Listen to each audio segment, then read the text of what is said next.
There's another healing that is in Mark 8:22-26. And he came, and it says, and he came to Bethsaida, and they brought him a blind man to him and asked him to touch him.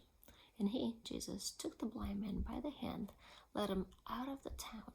And when he had spit in his eyes, or put saliva in his eyes, and put his hands upon him, he asked him if he saw anything.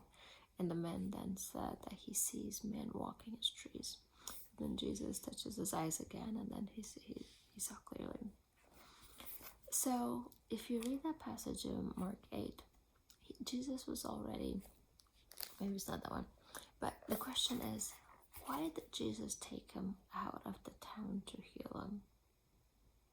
And let's get in Matthew 11:20-21. It says, then Jesus began to upbraid the cities where most of his mighty works were done, because they repented not.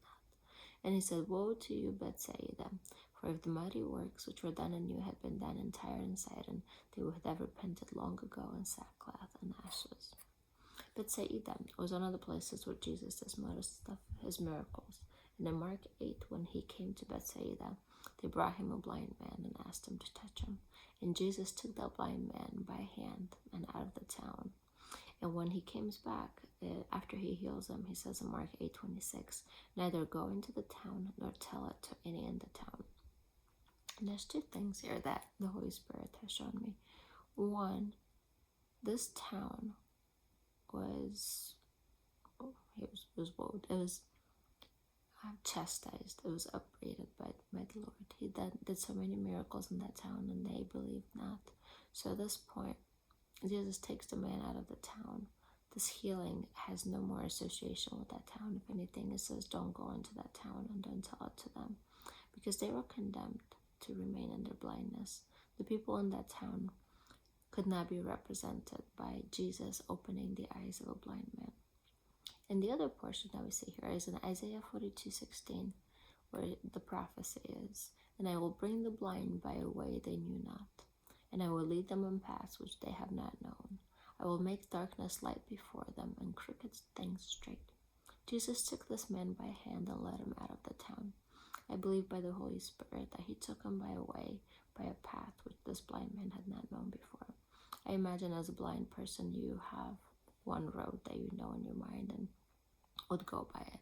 And I believe that Jesus took him by a path that this man had not known, and made darkness light before him and crooked things straight. The first time where he saw a man walking as trees, I believe it was Sister Donna shared long ago that this man was able to see into the spiritual realm. So that's one more fulfillment. Maybe because he only put saliva, that which comes out of the mouth of God being spirit. The clay being earthly and dirt fixed his, the blind man's earthly sight. And this one, when the Lord only put saliva, only that which is water and spirit, he could have seen just spiritually.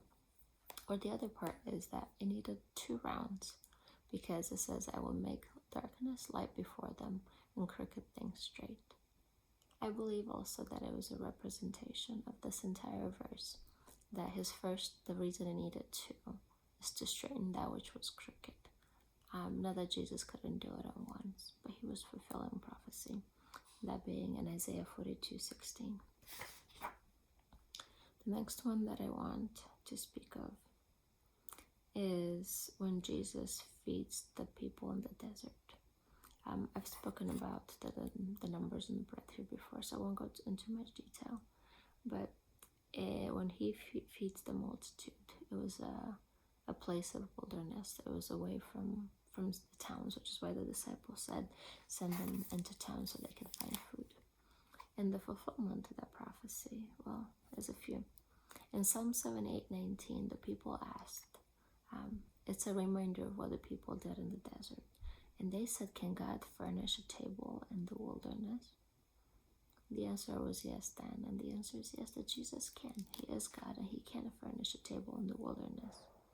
And in Hosea 2:14, it says, therefore, behold, I will allure her and bring her into the wilderness and speak comfortably to her. He brought all those people in the wilderness, and for 3 days he was teaching them. He spoke comfortably with them. And this will be fulfilled again when the people who escaped the sword will find grace in the wilderness. The Lord will lure them in the wilderness again. But here we see that it happened when he was in this earth. He lured the people in the wilderness. He spoke comfortably to them. And he furnished a table in the wilderness with barley loaves, 5 barley loaves, 5 representing Jesus. The barley loaves also representing him, for he is the bread from heaven. And they had 12 baskets of leftovers. And Jesus told them to collect all of the fragments that fell, that none be lost. And in just a few verses later, he tells them that all that the Father gave him, none will be that he should. The will of God is that all that the Father gave him, he would lose none of them, but should raise him up on the last day.